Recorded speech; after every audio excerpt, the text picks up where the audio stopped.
Nick Brooks School quad captain from North Andover, Massachusetts.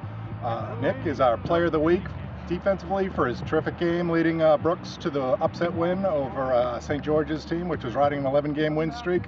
What did it mean to end that streak, Nick? It meant a lot of good things for our team. It meant a lot of good things for me. To be snapped their 11-game winning streak, obviously, which was a huge thing coming off of a tough loss to a pretty good Hilton team. We really outperformed that team, forced 6 turnovers. Everyone on that team really stepped up and played a real physical game, and it was great to be a part of it.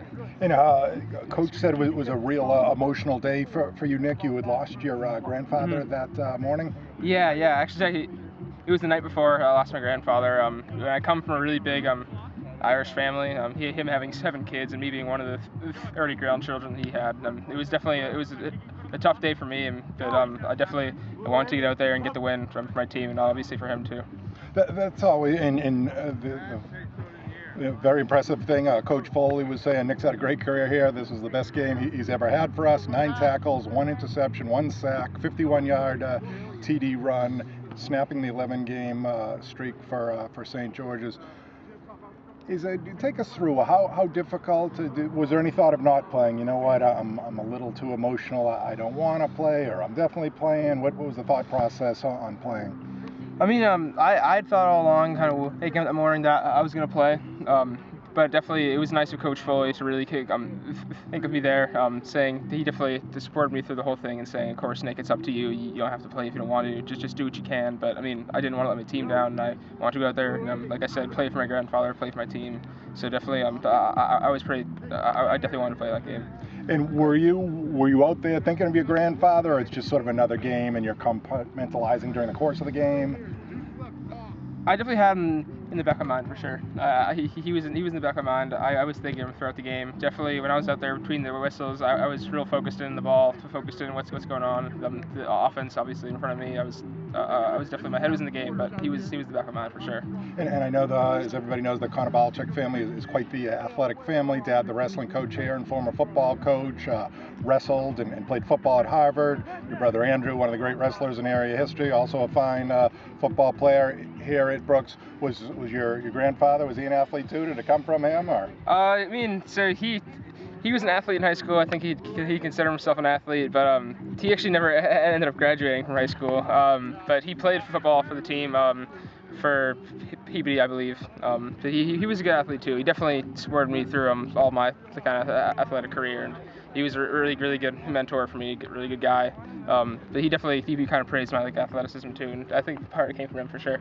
So a pretty good start to the season, Nick. Obviously Brooks starts a little late, but you guys have just the 1 loss. Yep. A few big wins there. The win last week. You're named a quad captain, doing a fine job on both sides of the ball. What are your thoughts on how the season is unfolding for you this fall? The season's going great. I think it's been just a terrific season so far. The guys in the team are awesome. A lot of the coaches, obviously, having 4 captains. All those guys are great. We're all good leaders. And we've had expectations for the season. Coming off of 1 loss is tough, but we'll definitely come back and try to finish the season. Getting all the rest of the wins. It's been a great year so far. I noticed, Nick, in the preseason previews, we had you listed as a wide receiver linebacker. You had 12 carries the last week. Have you been switched, or what is your role? So I'm actually switched to playing running back now from wide receiver, which was the thing that Coach Foley and I talked about during the spring last year. Mm-hmm. So I've been working making that switch this summer, and obviously I'm here now playing running back, and I think it's a good switch. I like it. It's really fun carrying the ball. Yeah, especially when you have 51-yard TD runs. Yeah. Which do you prefer one sport over the other? You were 36-1 last year at 160 pounds, Eagle-Tribune All-Star, New England Prep School wrestling champ, continuing the tradition on the mats, wrestling for Dad's powerhouse program here. Which sport do you like better? Yeah, that's a very tough question. I mean, I'll have to say wrestling, because that's what I'm going to do in college. Definitely between football and wrestling. Don't listen, Coach Foley! But, I mean, football, I've always had a lot of fun playing football. You get out there and making tackles, making runs, that's a lot of fun. But I'd say wrestling is probably my favorite, and that's what I'm actually doing in college, too. Oh, have you made a college decision? Yeah, so I'm actually still to get into college, obviously, but I've decided I'm going to wrestle at Washington Lee University in Virginia. Ooh. Well, one of the premier academic and athletic schools at the small school level in all of the South. Congratulations! That's some awesome news on that. So there you have it. Nick Konovalchuk playing with a heavy heart this weekend. Continues to do great things for Brooks School. Thank you.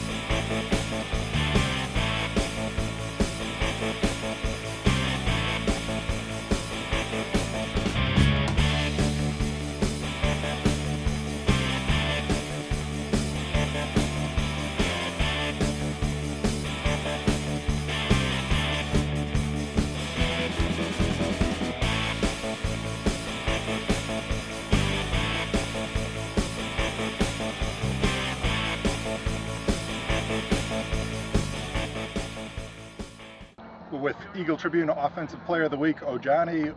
Belliard of Greater Lawrence Tech, the star senior running back. O.J., we got a nomination from Coach Tony Sarkis. He said O.J. played his beast game of the year. I don't know if it was a typo or a pun, but you were certainly in beast mode last week. 204 yards, 5 TDs, as you guys rallied from 12 points down to beat Essex Tech. What did that game mean to you? That game meant really everything to us. You know, we came in 2-2. You know, we didn't really have a lot of momentum coming into the game. Everybody really doubted us and everything, but you know, it was you know, we were iffy in the first half, but we really picked it up at the end. You know, and we just need to stay together as a team, and we just need to keep going on. Not easy to come from 12 points down in the third quarter, and Essex Tech is a talented team. They, you know, maybe on paper they were the favorites over you even. I'm not exactly sure. Yeah. How'd you guys pull that off? Anything happen at halftime to get the guys kicking into an extra gear?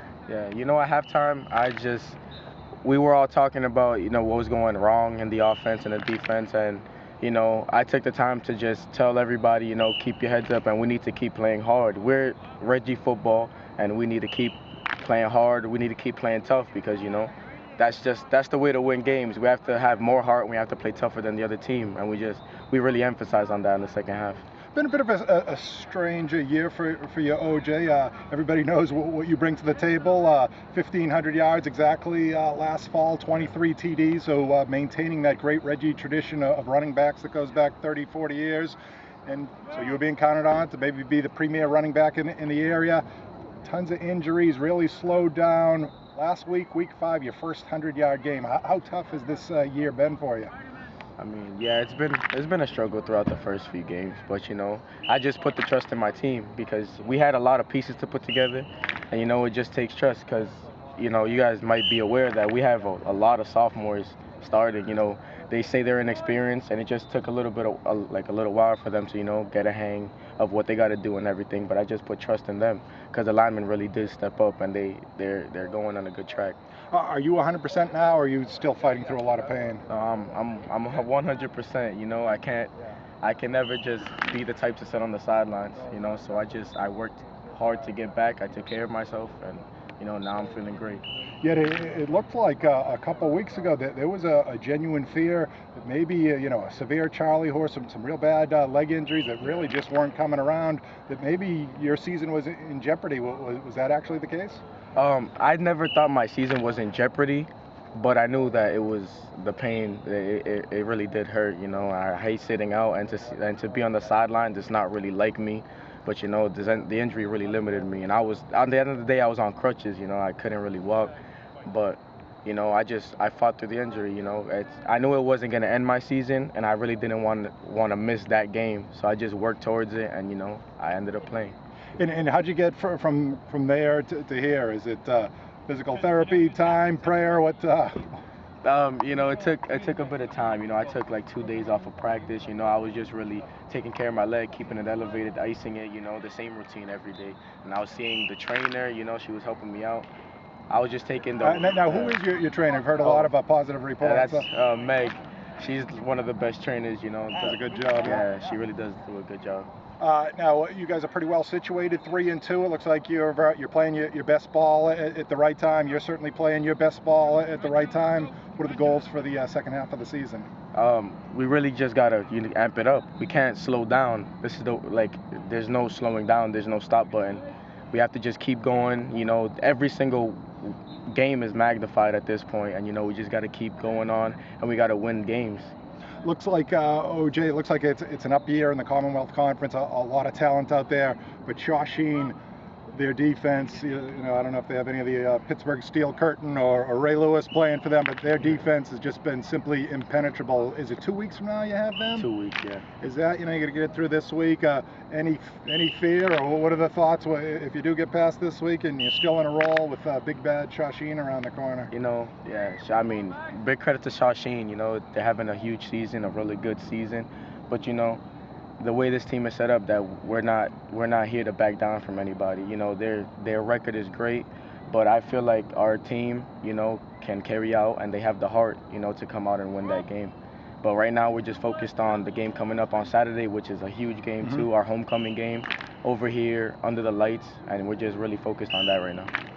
There you have it from OJ Belliard, beast mode for the Reggies.